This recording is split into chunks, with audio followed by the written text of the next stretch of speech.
Realmente, Vanessa, Inés María, es un motivo de celebración el tener la confluencia de tantas visiones de cómo puede efectivamente combatirse el hambre, la desnutrición y la pobreza, que son tres fenómenos que van absolutamente ligados, porque al fin y al cabo lo que aquí hay de entrada es necesariamente un gran fracaso del Estado en el manejo de políticas públicas que sean efectivas. Todos los países del mundo han intentado de alguna manera producir resultados en esta materia y hay algunos que lo han conseguido, pero la continuidad y la sostenibilidad de esos programas no se ha podido mantener. El caso crítico es el caso del programa Hambre Cero del expresidente Lula de Brasil, que terminó siendo, al fin y al cabo, terminó convertido en una red clientelista para un partido político y que por supuesto eso terminó matando la posibilidad de que se dieran resultados en la práctica y que a nivel internacional, por ejemplo en el marco de lo que se llaman los objetivos de desarrollo sostenible, ese tema de hambre cero aparece como el segundo de los objetivos, pero repito, con grandes dificultades de implementación en la práctica. Como sucede con todos los problemas que hoy son globales, porque este es un problema global, hay grandes declaraciones de principios, hay grandes tratados internacionales, pero a la hora de encontrar políticas públicas locales que permitan aterrizar esos compromisos internacionales vienen precisamente a las dificultades. Particularmente en Colombia se trató de acudir a lo que se llama un instrumento de política pública, que es lo que se llama el COMPES, el Consejo Nacional de Política Económica y Social, que normalmente lo que hace es planificar y ponerle un presupuesto a algún tipo de compromiso que tiene el Estado. Y ahí es poco lo que se ha avanzado. Por eso, así como uno puede hablar del fracaso del Estado, puede hablar de los éxitos de la sociedad civil y del sector privado. Yo creo que este es el gran valor que tiene este panel, tener a filántropos y a personas que han estado tan involucradas en el tema de las transformaciones sociales de este país, a Alfonso Gómez de Telefónica, a Carlos Enrique Cavelier de la Alquería, a Fernando Cortés del Grupo Bolívar. Todo eso supone la necesidad de las sinergias y es que realmente parte de lo que tenemos que superar en Colombia es que los temas de la responsabilidad social empresarial son problemas que terminan, digamos, tranquilizando la conciencia de la empresa, pero no se convierten en proyectos colectivos, no se convierten en temas de interés público. Lo que todos tenemos que hacer es poner, independientemente de que trabajemos o no en el Estado, porque todos estamos vinculados con lo público, trabajamos en el espacio público y perseguimos el interés público, ¿cómo puede uno sumar precisamente lo que cada uno está haciendo en una gran plataforma? Este video del Banco de Alimentos demuestra lo grande que ha sido la idea y un poco la necesidad de expandirla, que yo creo que es un poco el propósito también de esta actividad del día de hoy, en donde pues lo que aporta cada uno termina multiplicado generalmente si nosotros logramos actuar conjuntamente en una sola dirección. En el caso de la Procuraduría, lo que nosotros hemos hecho es tratar de entrarle al tema por lo único nuevo que se ha dicho también recientemente en la lucha contra la pobreza, y es que el problema de la pobreza, el problema de la desnutrición, es un problema de derechos. Les cuento, yo vengo de La Guajira, jueves y viernes de la semana pasada, y realmente lo que estábamos haciendo allá, y eso suena muy paradójico, no era simplemente estudiando desde el punto de vista económico cómo se puede lograr que aumente la desnutrición o que no se muera un niño más por desnutrición o por hambre en ese departamento, sino tratando de ver cómo se cumplía una sentencia de la Corte Constitucional. Oigan ustedes esto, por primera vez en la historia de Colombia, la Corte Constitucional en una sentencia del año pasado dijo que en La Guajira había un estado de cosas inconstitucional, es decir, que nada funcionaba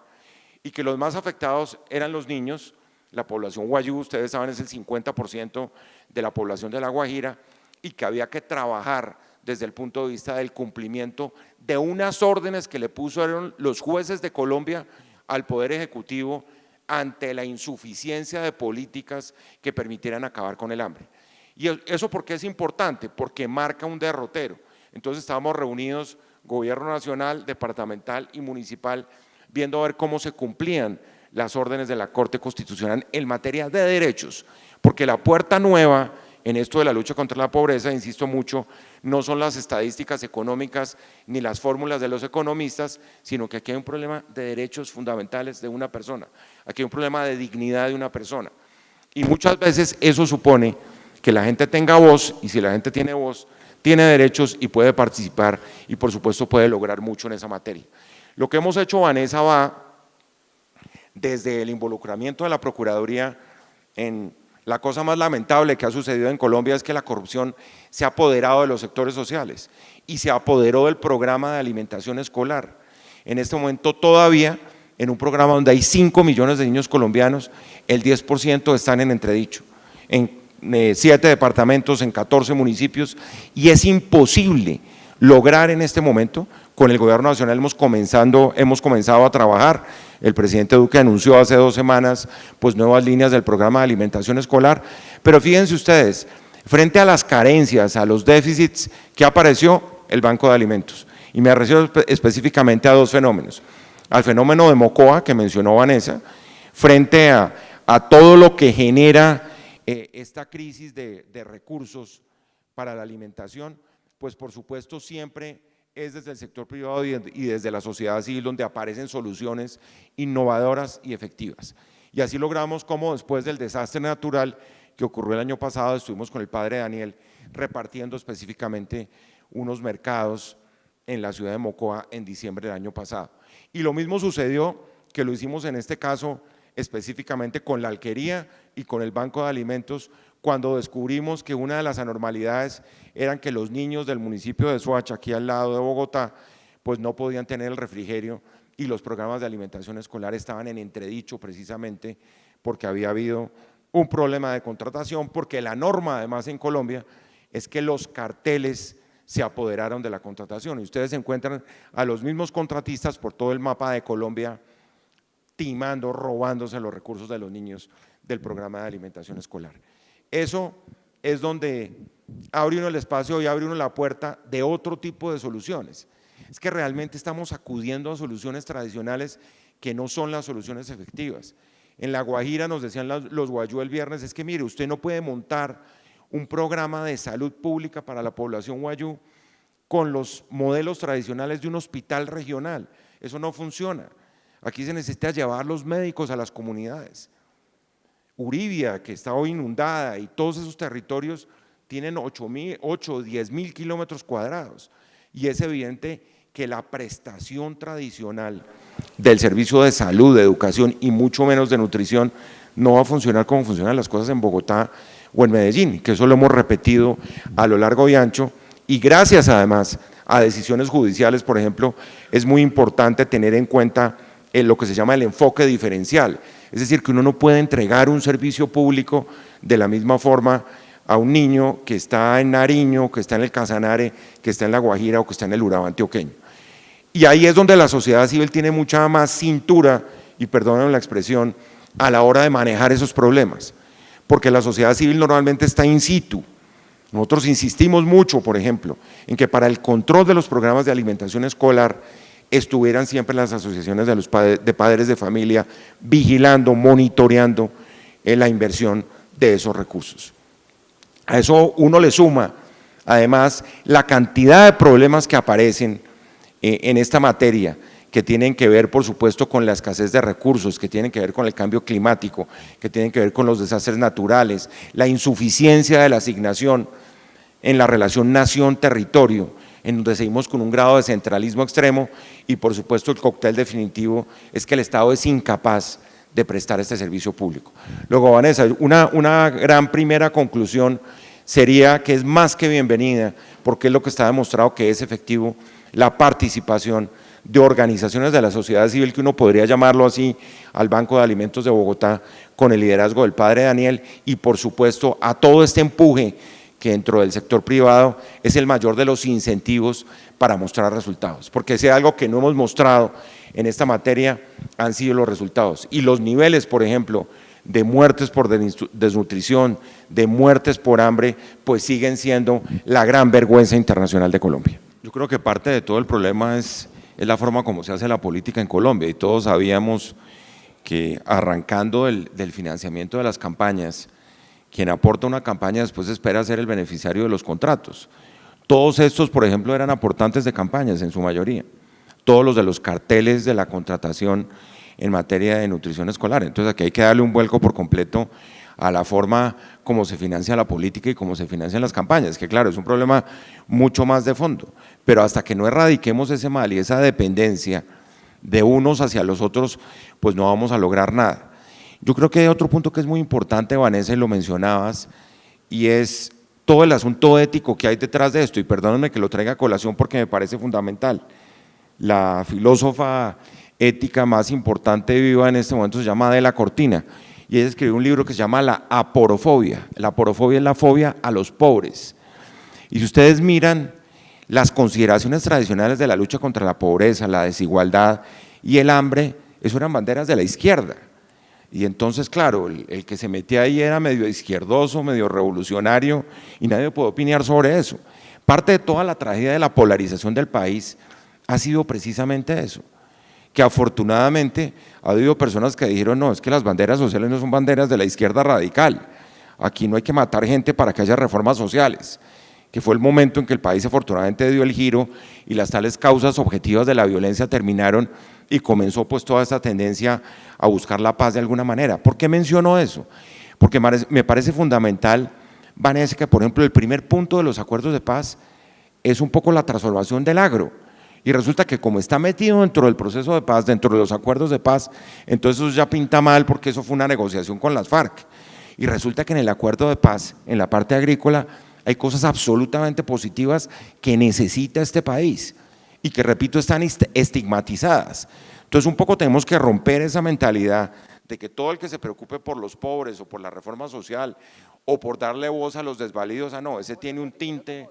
claro, exacto. Eso todo suena a tipos de izquierda que se están apoderando de una agenda del país cuando no hay tal. Como alguien decía, en Colombia lo que son subversivas son las estadísticas. Si uno piensa en los 5 millones de personas que están en inseguridad alimentaria, como dice Carlos Enrique, o en la cantidad de niños que están muriendo al día por desnutrición, ya ese solo hecho supone algún tipo de acción y transformación social, obviamente sin ideologizarla, que es lo más grave, como el tema de los luchadores de derechos humanos, ¿no? Esos eran, claro, tipos condenables porque venían desde la izquierda. Yo creo que parte de lo que hemos evolucionado en este país, por fortuna, es que ya hay una agenda que por lo menos hemos comenzado a compartir y que no está necesariamente, repito, estigmatizada por la izquierda. Ese es un segundo punto. Y un tercero que yo sí quiero dejar acá, Vanessa, que me parece fundamental, además presentando todas las disculpas del caso porque me voy a tener que ir ahora que termine porque tengo un evento en el centro, y es el tema de qué es lo que hay que hacer, y les pregunto a todos los panelistas, para precipitar una explosión a nivel de conciencia de la comunidad respecto de lo que se está haciendo en la lucha contra el hambre. Yo creo particularmente que las campañas de sensibilización son importantísimas y de hecho aquí terminando este panel se va a lanzar una campaña contra el hambre que es muy impactante. Nosotros lo hicimos por ejemplo con Caracol, con los líderes sociales, y cuando uno sensibiliza a la gente, nosotros decíamos movilicemos a la gente para inmovilizar a los asesinos de los líderes sociales. Aquí hay que movilizar a la gente hacia la acción y yo creo que estamos viviendo en el país una circunstancia generacional en donde esta cultura del voluntariado por fin está echando raíces.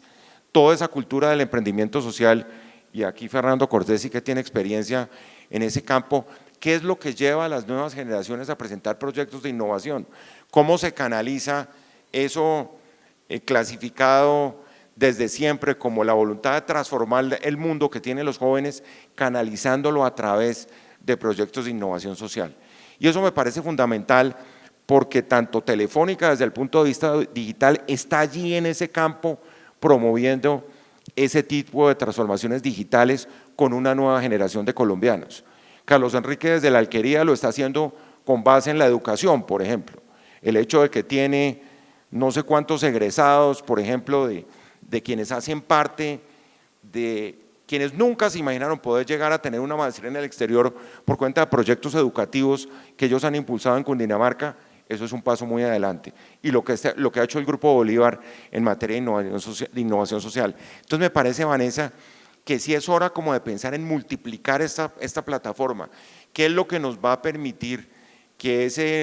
esos miles de toneladas que en este momento está entregando el padre Daniel, el Banco de Alimentos de Bogotá, le pongamos 1 o 2 ceros más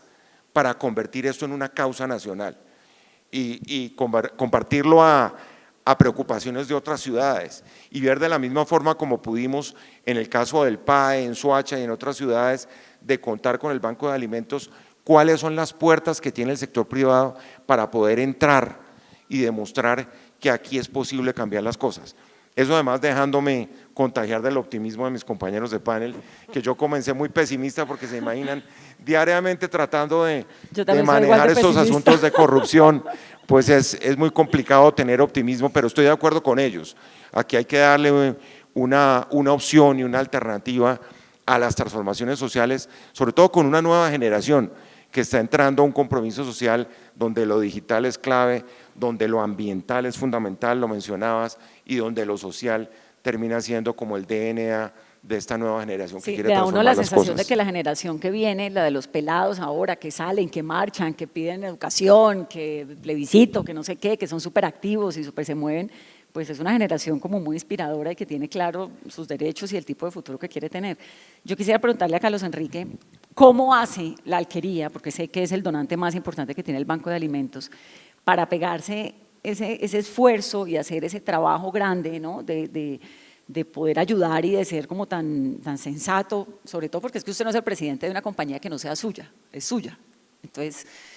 o de su familia. Entonces, obviamente, está haciendo un aporte no de alguien más, sino suyo a nombre suyo, ¿sí me entiende? Entonces, me llama un montón la atención que la alquería lo pueda hacer y que hay tantas empresas en Colombia